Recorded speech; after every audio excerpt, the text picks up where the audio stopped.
Let's clean up this turnout. We've used a lot of acid paste, and we need to neutralize that acid.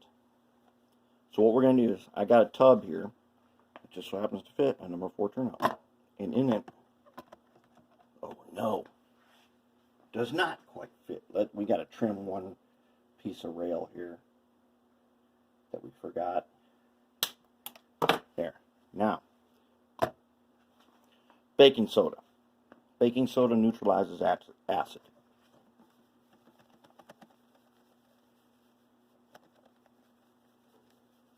Get it all nice and neutral. Now, I did wash this in dish soap first. Forgot to tell you that.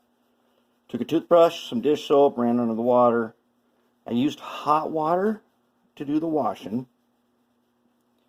But if you know, when you polish brass, when you're done polishing, you use cold water.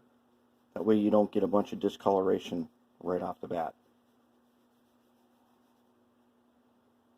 There. Now, if I've gotten a baking soda all over here, we should have acid neutralized. Let's get the points in here. Let's get them neutralized.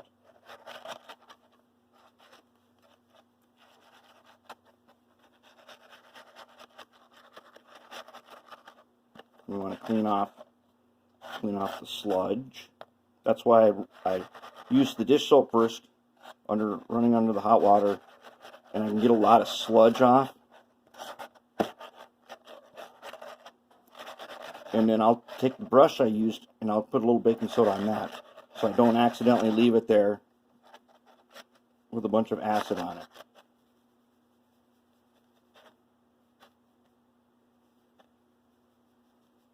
There we go.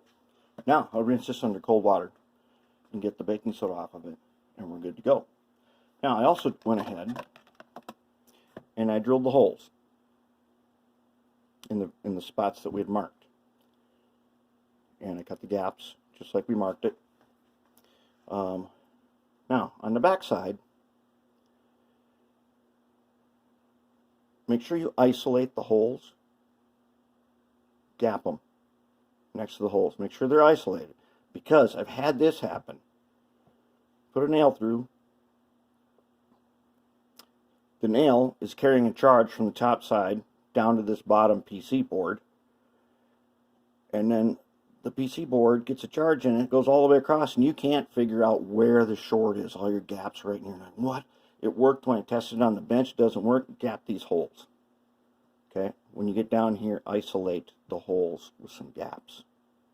Also, take your flapper and remove the little burrs around the holes.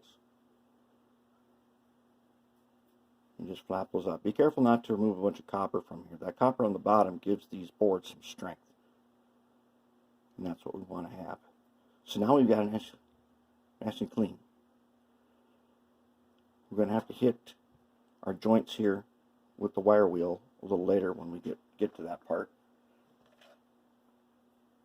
But otherwise, we're pretty good to go. And this one is also going to get polished a little bit with the wire wheel, because I'll show you where we want some electrical contact. We'll do that when we're starting to finish up. Otherwise, baking soda in a bin. That's how you do it. And it works like a charm. And then we're safe.